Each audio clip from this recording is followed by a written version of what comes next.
The Bruce Springsteen cover band has backed out of the Trump inauguration performance. Now, this is the B Street Band, and they say they've officially canceled their performance. Now, a lot of people obviously were getting on these guys about going and performing at the Trump inauguration.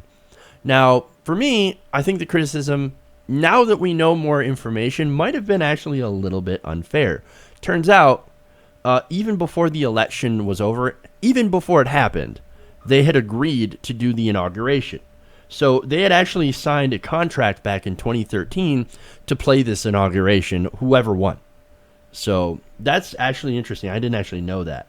Now, if you can remember, Ron, at this point, or I'm sorry, at that point before the election happened, a lot of people, myself included, you included, thought that Hillary Clinton might be the one getting sworn in.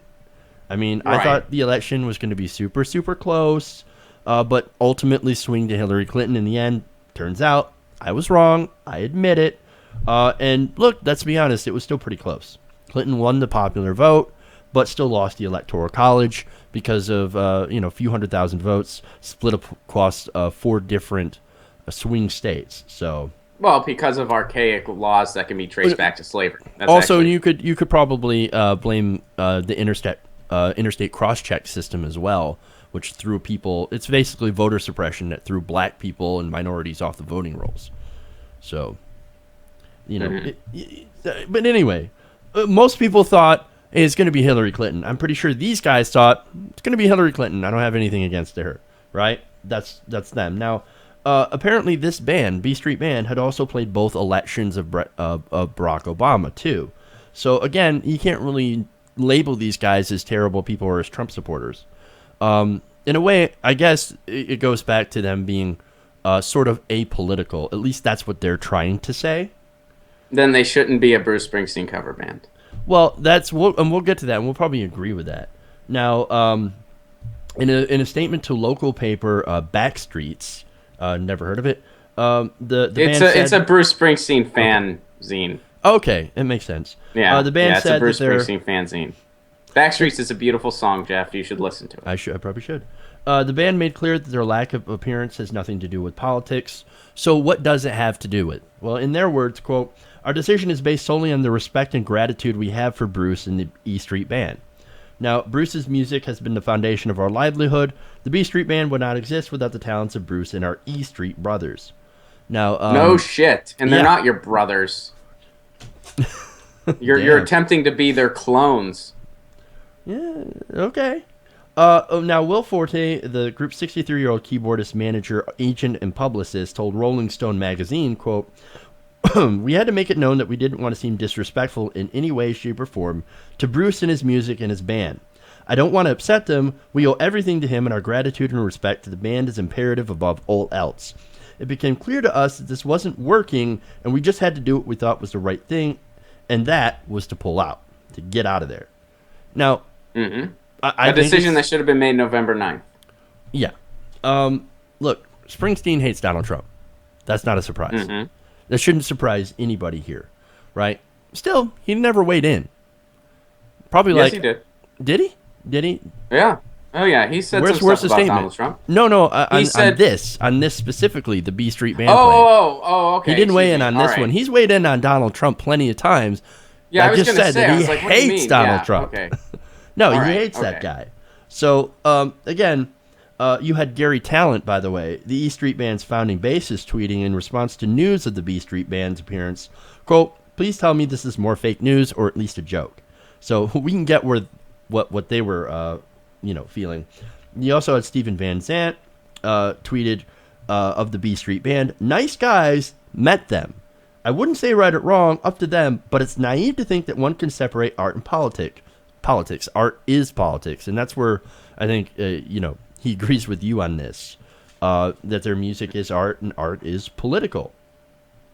So look, for me, I do think that, look, based on what the band does, or what the band, the E Street Band stands for, their music stands for, obviously it stands against fascism, and it stands against the ideals of Donald Trump and the Republican Party.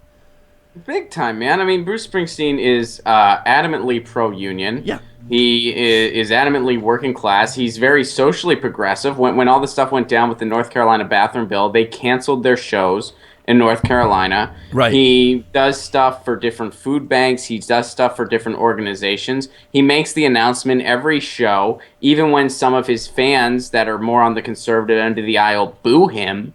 He still does it, and he does it unapologetically. Mm-hmm. He's made anti-Reagan music. He's made anti-Bush music. Having a Bruce Springsteen cover band at a Trump inauguration is like having a Bob Marley cover band at a KKK rally, or like Work having out. a Bob Marley band at a Trump inauguration. It makes zero sense. They should have never been there in the first place. And I get it. They signed on beforehand. That's fine. Well, guess what? November 9th.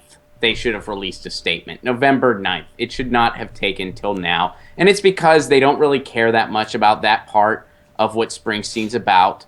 And they just were going back and forth on, should we just take the gig? Should we just take the opportunity?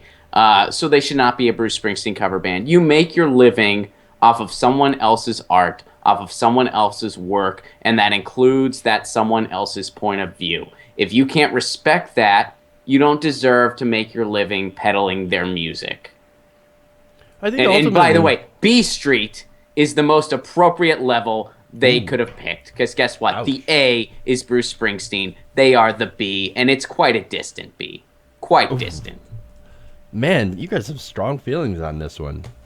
Well, here, hold on. Let me here. I'll just show you. This is the book I'm currently reading. This is the book that I'm currently reading. My point is, I'm a fan. Yeah, I get that. It's a good book, by the way. Fun read. Okay. For any fans, Bruce Springsteen, autobiography. I Not plugging it. I'm just saying Okay. it's a fun read if you're a fan. I guess for me, I think ultimately they did make the right decision to pull out. And I do think that they should have been, yes, it should have happened earlier. They should have been like, whoa, Jeff, whoa, you're a married Donald Trump. man. Pulling out is always the right decision. Oh, ouch. Sorry. No, not you. I meant for everybody. I meant in general. That wasn't you. I know. I get Sorry, I you, thought it man. was I a get funny you. play on words. It was. Congratulations. I did that myself. Look, it's no doubt they were stuck in a bad position, right? Violate your contract and obviously lose out on business because, look, who knows what it's going to cost them, right? But as far as possibilities like of playing elsewhere, maybe it might gain them some possibilities. So who knows? But it was a good decision to back out before you get dragged into the politics of Donald Trump. Because, like it or not, I mean, you're right. Art is politics. And whether you believe it or not, or you're trying to stay apolitical, you really can't. And you're right about that. You can't stay apolitical in this. You get tied to whatever politician or whatever their policies are, whether or not you play. I mean, it's the same thing like they go after, the right always goes after Jay-Z and Beyonce all the time. Now, obviously, their politics might be a little, or probably are more progressive. But, I mean, even for people who don't know their politics, because they're not going out there and specifically stating, I'm for this, I'm for that, they get tied in with Barack Obama. And so the right likes to demonize them for that. Yeah, I mean, music and politics have always gone hand in hand. They're And very, I mean, yeah. the thing is, it's like, okay, so even if they were stuck in some contractual thing, Sure. there's still so many other things they could have done. And again, they've had since November 9th. They've had since, like, it's not like they found out yesterday, oh shit, Trump won. They've known. So, I mean, there's so many things they could have done. I mean, they could have reached out to Bruce. They should have been like, dude, we agreed to this because we thought there was no way this guy was going to win. What should go on? They could have made a statement that, like, yes, we will be playing, but the fee that we're getting for playing the inauguration, all proceeds are going to Planned Parenthood or something like that. I mean, there's a number of ways That would have been great. they could have handled this other than finally having the courage. And I don't even know if it was as much courage as it was obligation to do the right thing. Yeah. To be like, yeah, we make our living off of this man's music. For us to play this inauguration is wrong on many levels. Yeah, I think you've made a lot of really good points. So, I mean, definitely could have seen more courage from these guys. Yeah, I give them credit for doing the right thing, but they get less credit for doing it obviously super late. So yeah, you've made a lot of really good arguments on this, and I can't deny them. I can't deny them. So I'm trying to be like nice. I get it, man. Well, you know, and I'm a bigger music guy than you are, so this is True. kind of a little more in my wheelhouse. I mean, if we It had is. something connecting video games and politics, you would probably have a lot of really cool I do. input, and I wouldn't have a fucking clue. So, you know. And let's be honest, video games, I mean, also another medium of art that can, in many ways, get very political. So, yeah. Totally, you're man. right I about mean, that. well, the whole Gamergate thing. I mean, some people requested they wanted me to do videos about it, and I was like, I don't know enough about it. You know, like I really don't. Like I wasn't as fluent in a lot of that stuff to really do videos on my own. If I was doing videos with you, you know, that'd be different because you would kind of, you know, lead the way and I would kind of follow. But you know, Yeah. And I'm not really an expert in that stuff. And to be honest, we did talk about that here on the show too. So Yeah, I know. I just meant I wasn't in it. yeah. So no, you're right though. Art, music, I mean, you know, all that stuff. There's a lot of politics involved. I mean, politics is in pretty much everything, and it's really important. So to say that you are non-political or to try to, you know, be distant, to try to distance yourself, that's kind of becoming impossible at this point, especially with someone so divisive as Donald Trump.